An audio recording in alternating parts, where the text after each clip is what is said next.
नमस्कार दोस्तों, बहुत बहुत स्वागत है आपका विक्ट्री ऑफ IS-20 में। दोस्तों आज की इस वीडियो में हम लोग ऑडियो आर्टिकल के माध्यम से एक समान मतदाता सूची के बारे में बात करने की कोशिश करेंगे। दोस्तों ये जो ऑडियो आर्टिकल है ये इस सीरीज का पहला ऑडियो आर्टिकल है।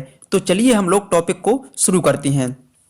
हाल ही में प्रधानमंत्री कार्यालय द्वारा पंचायत, नगरपालिका, राज्य विधानसभा और लोकसभा के चुनावों के लिए एक समान मतदाता सूची की संभावना पर चर्चा करने के लिए भारत निर्वाचन आयोग और विधि एवं न्याय मंत्रालय के प्रतिनिधियों के साथ बैठक बुलाई गई थी।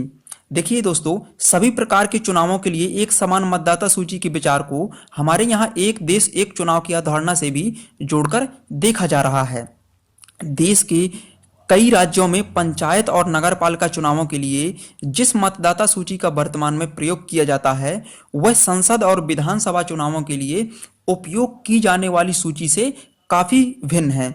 और इस प्रकार के अंतर का मुख्य कारण यह है कि हमारे देश में चुनावों की देखरेख और संचालन की जिम्मेदारी दो स्वतंत्र संवैधानिक प्राधिकारियों भारत निर्वाचन आयोग और राज्य निर्वाचन आयोग को दी गई है। देखिए, भारत निर्वाचन आयोग को संविधान के तहत मुख्य तौर पर लोकसभा, राज्यसभा, राज्य विधानसभाओं, राष्ट्रपति और उपराष्ट्रपति के चुनाव संपन्न कराने की जिम्मेदारी दी गई है। वहीं अगर दूसरी ओर देखा जाए तो राज्य निर्वाचन आयोग जो है उसको राज्य संघ शासित क्षेत्रों के निगम, नगर पालिकाओं, जिला परिषदों, जिला पंचायतों, पंचायत समितियों और इसके अलावा अन्य स्थानीय निकायों के चुनावों के संचालन का उत्तरदायित्व दिया गया है। राज्य निर्वाचन आयोग को स्थानीय निकाय चुनावों के लिए अलग निर्वाचन नामावली तैयार करने की स्वतंत्रता है और उनके लिए स्थानीय स्तर के चुनाव आयोजित कराने हेतु निर्वाचन आयोग के साथ समन्वय करना अनिवार्य नहीं है। प्रत्येक राज्य निर्वाचन आयोग से संबंधित राज्य के नियमों द्वारा शासित किया जाता है। ऐसे में कुछ राज्य जो हैं अपने राज्य निर्वाचन आयोग को स्थानीय चुनाव के लिए निर्वाचन आयोग द्वारा तैयार की गई मतदाता सूची का उपयोग करने की स्वतंत्रता देते हैं, जबकि कुछ राज्यों में निर्वाचन आयोग की मतदाता सूची को केवल आधार के तौर पर प्रयोग किया जाता है। वर्तमान में यदि देखा जाए तो यूपी, उत्तराखंड, उड़ीसा, असम, मध्य प्रदेश, केरल, अरुणाचल प्रदेश, नागालैंड और जम्मू कश्मीर को छोड़कर सभी राज्य एवं केंद्र शासित स्थानीय निकाय चुनावों के लिए चुनाव आयोग की मतदाता सूची का प्रयोग करते हैं।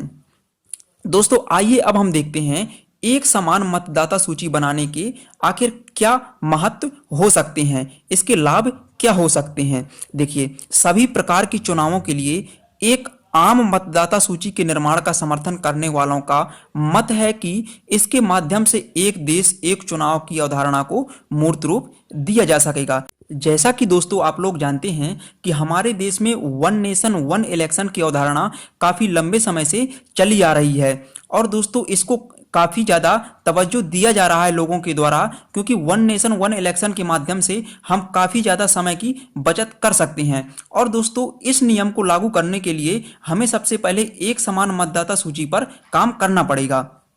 देखिए, प्रायः यह तर्क दिया जाता है कि दो अलग अलग संस्थाओं द्वारा तैयार की जाने वाली अलग अलग मतदाता सूचियों के निर्माण में काफी अधिक दोहराव होता है, जिससे मानवीय प्रयासों के साथ ही व्यय भी दोगुना हो जाता है, जबकि एक मतदाता सूची के होने के माध्यम से इसे हम कम कर सकते हैं। और इसके अलावा अलग अलग मतदाता सूची होने से मतदाताओं के बीच भ्रम की स्थिति पैदा हो जाती है, क्योंकि कई बार एक मतदाता सूची में एक व्यक्ति का नाम मौजूद होता है जबकि दूसरी मतदाता सूची में उस व्यक्ति का नाम मौजूद नहीं होता है। देश में सभी प्रकार के चुनावों के लिए एक ही मतदाता सूची बनाने का विचार कोई नया नहीं है। विधि आयोग ने वर्ष 2015 में अपनी 255वीं रिपोर्ट में इसकी सिफारिश की थी। इसके अलावा भारत निर्वाचन आयोग ने भी वर्ष 1999 और वर्ष 2004 में इसी तरह का विचार प्रकट किया था। आइए दोस्तों अब हम बात करते हैं भारत के निर्वाचन आयोग के बारे में, क्योंकि दोस्तों ये जो टॉपिक है ये निर्वाचन आयोग पर काफी ज्यादा बेस्ड है। तो चलिए हम भारत के निर्वाचन आयोग के बारे में बात करते हैं। दोस्तों भारत का निर्वाचन आयोग एक स्वायत्त संवैधानिक निकाय है जो भारत में संघ और राज्य की चुनाव प्रक्रियाओं का संचालन करता है। भारतीय संविधान का भाग 15 चुनावों से संबंधित है, जिसमें चुनावों के संचालन के लिए एक आयोग की स्थापना करने की बात कही गई है।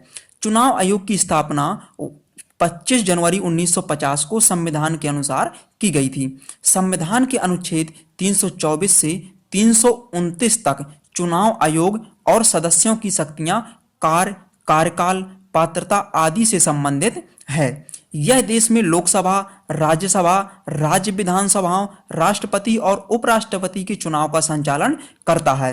निर्वाचन आयोग में मूलतः केवल एक चुनाव आयुक्त का प्रावधान था, लेकिन राष्ट्रपति की एक अधिसूचना के जरिए 16 अक्टूबर 1989 को इसे 3 सदस्यीय बना दिया गया था। इसके बाद कुछ समय के लिए इसे 1 सदस्यीय बना दिया गया और 1 अक्टूबर 1993 को इसका 3 सदस्यीय आयोग वाला स्वरूप फिर से पुनः बहाल कर दिया गया। तब से दोस्तों निर्वाचन आयोग में एक मुख्य चुनाव आयुक्त और 2 चुनाव आयुक्त होते हैं। इनका कार्यकाल 6 वर्ष या 65 वर्ष की आयु, जो 2 में से पहले हो, तक होता है।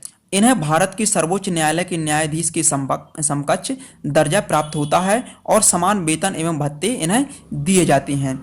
मुख्य चुनाव आयुक्त को संसद द्वारा सर्वोच्च न्यायालय के न्यायाधीश को हटाने की प्रक्रिया के समान ही पद से हटाया जा सकता है। निर्वाचन आयोग का सचिवालय दोस्तों नई दिल्ली में स्थित है। तो दोस्तों ये ऑडियो आर्टिकल यदि आपको पसंद आया हो तो इस वीडियो को लाइक करें और चैनल को सब्सक्राइब जरूर करें। दोस्तों हम जल्दी ही मिलते हैं अगले ऑडियो आर्टिकल में, तो तब तक के लिए धन्यवाद।